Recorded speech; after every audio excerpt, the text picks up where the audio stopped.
with another video, back at it with another video. So today's topic is that of the importance of philosophical questions. But before getting into this importance of philosophical questions, we must ask ourselves, what is philosophy? Philosophy is basically a lover of wisdom. So if you love wisdom and things pertaining to it, this may deal with someone's viewpoint, their worldview, or the reasoning behind their belief system. So why they believe what they believe. And in addition to that, it's a manner of thought with respect to the world around us, which involves questions and answers to those questions. So phenomenon that we see, that we're curious about, that's what philosophy deals with. Now that that's out of the way, what are philosophical questions? Well, philosophical questions are questions that probably have no clear answer, so they're open-ended. The answers to some of these questions seem obvious if they're taken at face value. And the questions themselves may seem pointless if they're taken at face value. So if you just take them for what they are, they seem like they're a little bit pointless. Now, some examples of philosophical questions. Why is there anything at all? That's a question usually in the realm of a branch of philosophy known as metaphysics. Another question, which is on the realm of a thought experiment. Think about this one. If a tree falls in a forest and no one is around to hear it, does it make a sound? Just think about that for a second.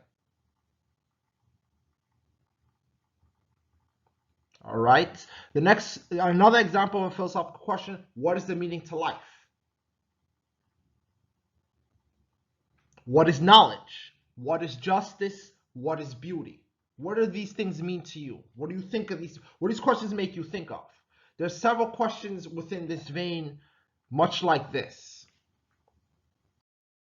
Now we're getting to the main point of the video itself, the importance of philosophical questions.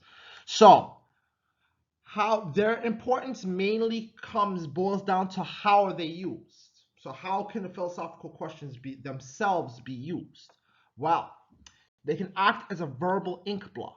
So what I mean by this is they indirectly reveal someone's mindset, the experience, aspects of intelligence, and even their beliefs, because the nature of these questions are open-ended. So if someone gives a response, because it's open-ended, there's no quote-unquote right answer per se.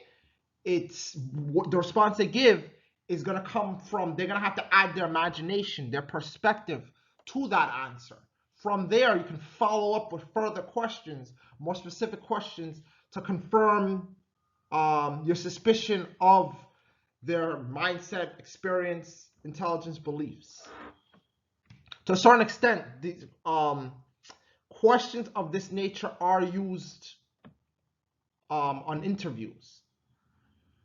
The next aspect of philosophical questions being used is that you can utilize them yourself to analyze the world around you. So in doing that, that's a form of reflection.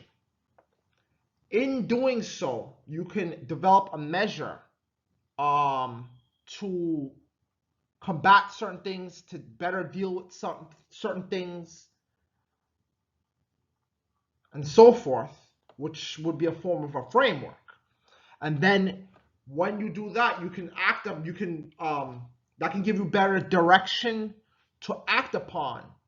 A better direction to act upon, which would be a better course of action or set of courses of action to take, which is a form of action. And the cycle can repeat itself again. If that action failed, so you see something in the world, reflect upon it.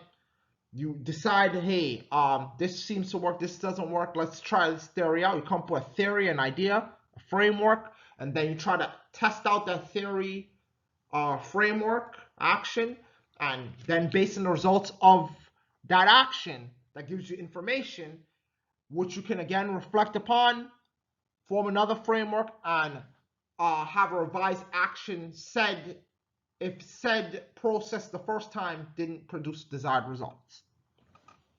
Another aspect, a third aspect in which philosophical questions can be used is it can better, you yourself can uncover your own true motives, motivations. You might say, hey, I want to help the world, but you might not know why you want to do that. You might have a deep-rooted motivation that came from childhood that you might not be aware of.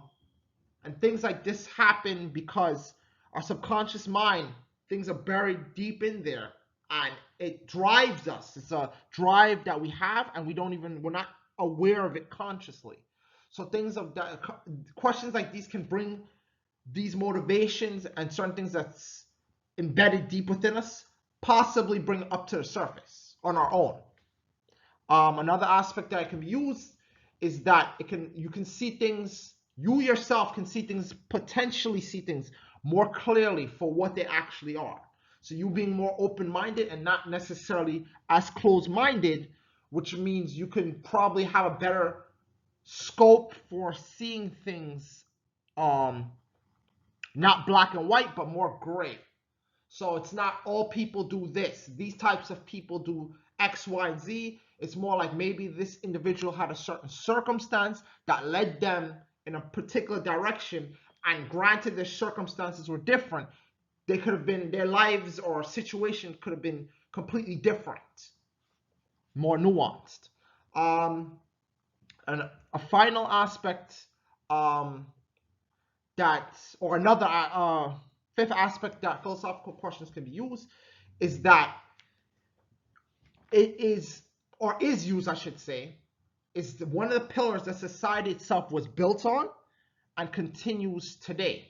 So there's a reason why ancient Greece is heralded or acknowledged as one of the pillars of Western civilization in particular, because there's a lot of, in that nation, that nation in particular, there was a lot of philosophers and thinkers gathered over the years that built up, from pre-Socrates individuals to Socrates himself, passed on to Plato, to Aristotle, and so forth over the years. This built up, and their society was built on certain aspects of the notion of philosophy, and deeper thinking about the world around them. This affected aspects of education, certain policies that are within companies and jobs that we work in, even laws themselves. That's from ethics, the way you ought to be, quote unquote, normative questions. Mission statements for companies, for schools, even though they probably, at least nowadays, is more like rhetoric, there's a philosophical component to things like that. And then even etiquette, social etiquette, the way you ought to act that is socially appropriate, manners, those sort of things. So these are ways that philosophical questions are important. Once again, guys, this concludes our video. If you guys are new here, don't be afraid to comment, like the video, give a thumbs up if you found it valuable, share it with your friends, and subscribe, guys. And also, if you're new here, remember, 3Course Thoughts motto is reflection, framework, and action. All right, you guys, have a good one.